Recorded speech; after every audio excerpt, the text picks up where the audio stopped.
This planter box is a great addition to a porch or patio. Its classic design, complete with subtle curves, can be color coordinated to your home. You can size it to fit your needs, so it can hold a simple arrangement of flowers, even a small tree. Best of all, the materials should cost you less than 50 bucks. Hey, it's Brad with another great weekend project to spend a few hours in the workshop on. This isn't really complicated, but it has a couple of challenges inside that will give you a real sense of satisfaction once you get it done. So let's go ahead and get started. Take a look at the materials we'll be using. As usual on an outdoor project like this, I'll be using pressure-treated southern pine for the legs, rails, and bottom. Since it'll likely be sitting outside in the weather, this will give the planter more resistance to insect attack, fungus, and decay. We'll also use a half sheet of T111 exterior grade plywood for the sides. You'll need some paint or stain to suit your tastes, some deck screws, 4-inch L brackets along with carriage bolts and nuts, and finally, some weather-resistant glue and finish nails. The planter is made up of two basic building blocks, the side and the leg. Obviously, there are 4 of each of these and they're all connected together. We'll start by making the legs. Rough cut them at 28 inches long from a length of 4x4. This will give you some wiggle room when you're cutting the decorative pyramid tops. To create them, I set the table saw blade at a 45-degree angle. Measure and mark a spot on the table surface where the leg will cut through the center point of the 4x4 leg. Make 4 passes, turning the leg each time. Finally, cut the finished leg to 27 inches. I also like to use a small roundover bit on the edges. It cuts down on the chances of large splinters down the road and gives the legs a more finished look. All right, once you get all 4 legs cut, go ahead and prime and paint them. Here's a tip: if you have any imperfections in the wood, sometimes 4x4s will tend to crack or split, go ahead and fill that up with an exterior grade caulk and then prime and paint them, and you'll never see it. All right, let's move on to the sides. 4 of these, obviously. Each one is identical, and at the heart of each one is this piece of T111. It's an exterior grade plywood. This is 5/8 inch thick, 21 inches across, 22 tall. Here's the thing. You should be able to get 4 of these out of a half a sheet of plywood.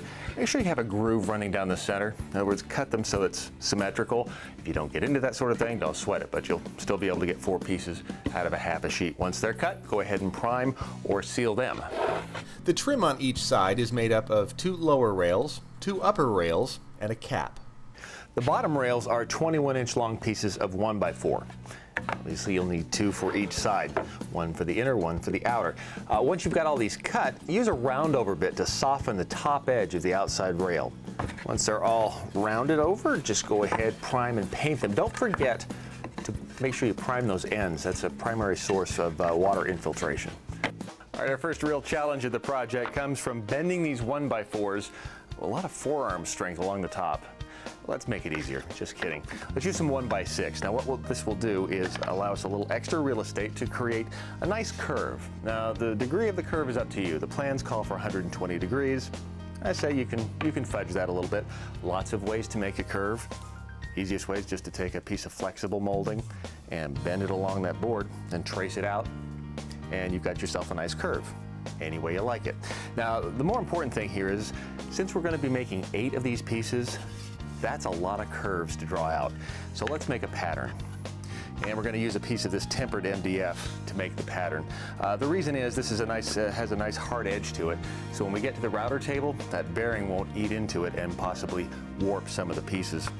Here is the pattern I've cut out. Very simple to do. We just screw it to each of the 1x6 blanks and then route away right over here.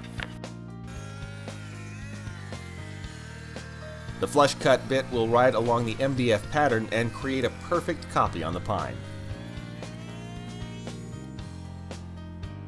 Again, the roundover bit used along the bottom edge of the top rail gives it a more finished look. All right, now that all of our upper and lower rails have been cut, softened, primed, and painted, it's time to start assembling this thing. First thing we're going to do is take our inside upper rail and fit it up there. We want to put this on first because we're going to use this as a guide again over on our flush cut bit to trim off this little piece of T111 that's kind of hanging up here. I'm also going to use screws on this step because I want this piece to stay firmly in place. It's very important to make sure this stays firmly in place while we're using that router.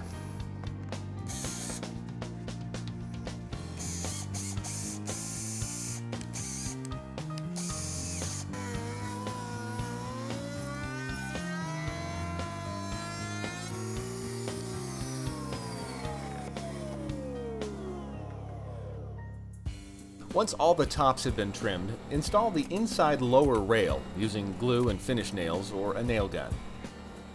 Now attach the outside upper and lower rails, aligning them with the edges of the sides. Okay, at this point you should have 4 sides that look just like this.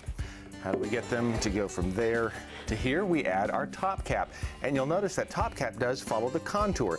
This is the step where we really do bend wood, and here's how.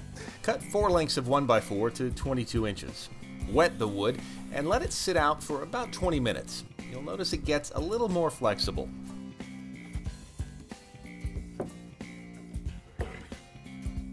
Use a pipe clamp to draw the cap into the curve of the top. Go very slowly to avoid cracking the wood.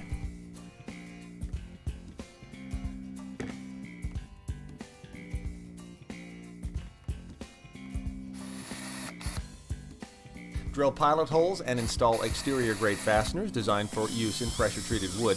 They should be at least 1.5 inches long. After installing a couple of screws, you may want to move the clamp over to really tighten up any stubborn spots.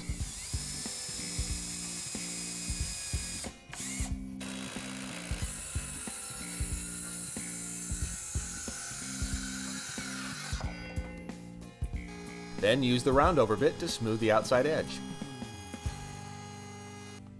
Once the wood is dried, you can prime it. Okay, now that you have all the top caps on, I've just gone ahead and put a quick primer coat on these. Here's how we're going to attach everything together. We'll go inside the box here. You'll need 8 of these 4-inch angle brackets. We're going to drill through the upper and lower rails and then use carriage bolts for a nice finished look on the outside. To install them, align the bracket with the outside edge of the lower rail at its center line. Mark and drill 1/4-inch holes. For the upper rails, measure up from the bottom corner to about 1.5 inches. Again, mark and drill holes for the carriage bolts.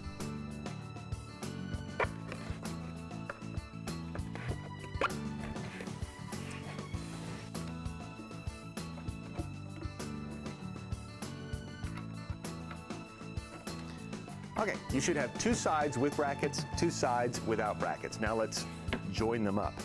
I'm just going to put one corner together here so you can see what's happening. We'll leave this open so you can see what's going on. Use clamps to really pull those brackets up tight to the piece next to it. Leave enough space, obviously, so that you can get your pencil in there to mark the holes. And be sure that the sides are perpendicular to each other, because we need to have a nice square corner here for our 4x4 legs.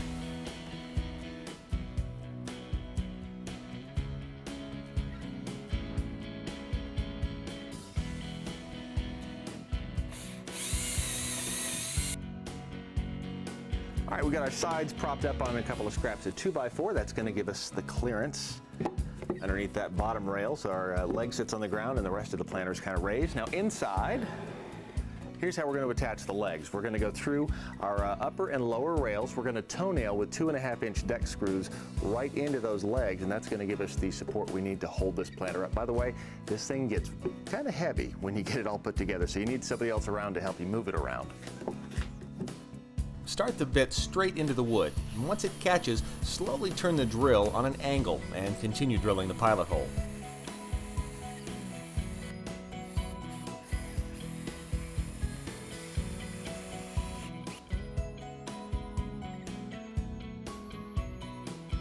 If you're going to fill this up with dirt, I'd recommend cutting a solid bottom, putting it inside on the lower rails inside.